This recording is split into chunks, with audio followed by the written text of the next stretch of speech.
Dan saya menantang semua pihak, baik pihak Kemenkes, laporin gue. Kalau kalian nggak ngelaporin gue akan bikin laporan buat diri gue sendiri. Selain menghasut warga agar tak divaksin, Babe Aldo juga menjelek-jelekkan Kemenkes, termasuk menyebutnya sebagai sarang mafia. Kemenkes adalah sarang mafia yang tidak berani ketemu dengan rakyat. Yes. Itu kesimpulannya. Mereka takut adu data, mereka pengecut.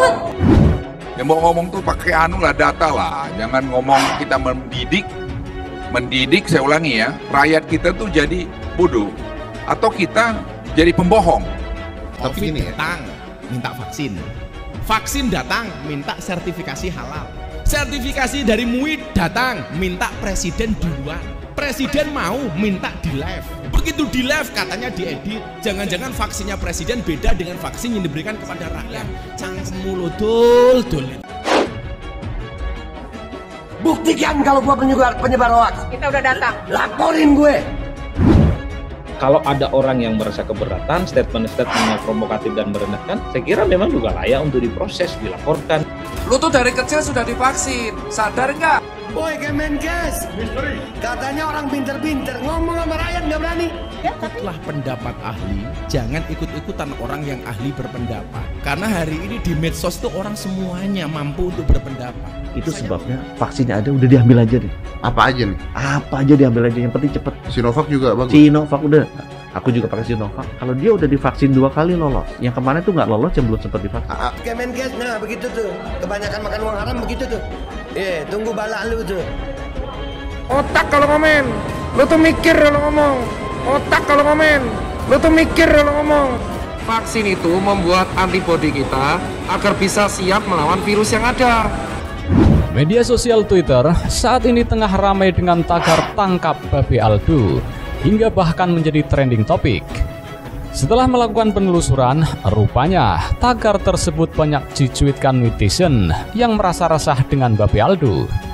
Sebagai informasi, belum lama ini, Ali Ridho Assegaf atau yang lebih akrab disapa Babe Aldo melakukan aksi menolak vaksin COVID-19, khususnya kepada anak-anak. Ia mengatakan bahwasanya seluruh masyarakat Indonesia memiliki hak untuk menolak pemaksaan vaksin COVID-19. Bahkan, Babe Aldo menyebut tingkat kesembuhan anak-anak yang tertular COVID-19 lebih dari 99%. Oleh karena itu, ia lantas menegaskan kepada Kemenkes untuk tidak memaksakan vaksinasi COVID-19 kepada anak-anak. Nah, hal itu kemudian menuai pro dan kontra di tengah masyarakat, tak terkecuali tentunya netizen di Twitter. Banyak dari mereka yang menganggap bahwa Babe Aldo hanya ingin membuat gaduh tanah air dengan aksinya. Tak sedikit bahkan yang memberi sentilan pedas. Emang sih, yang paling berbahaya itu varian Omicron, karena belum ada vaksinnya. Tagar tangkap Babe Aldo, tulis akun Firza Hussein ID via Twitter pada Sabtu 15 Januari 2022. Kenceng banget si Aldo ngegasnya. Dapat subsidi berapa nih?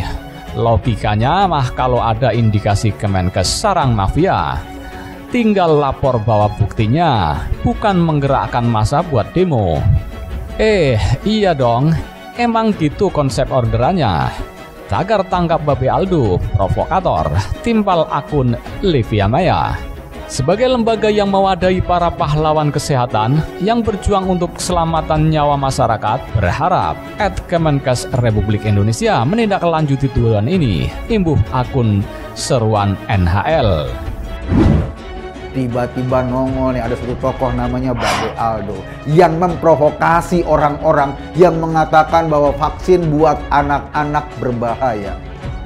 Dia ahli kesehatan bukan, ahli imunologi bukan, ahli biologi bukan.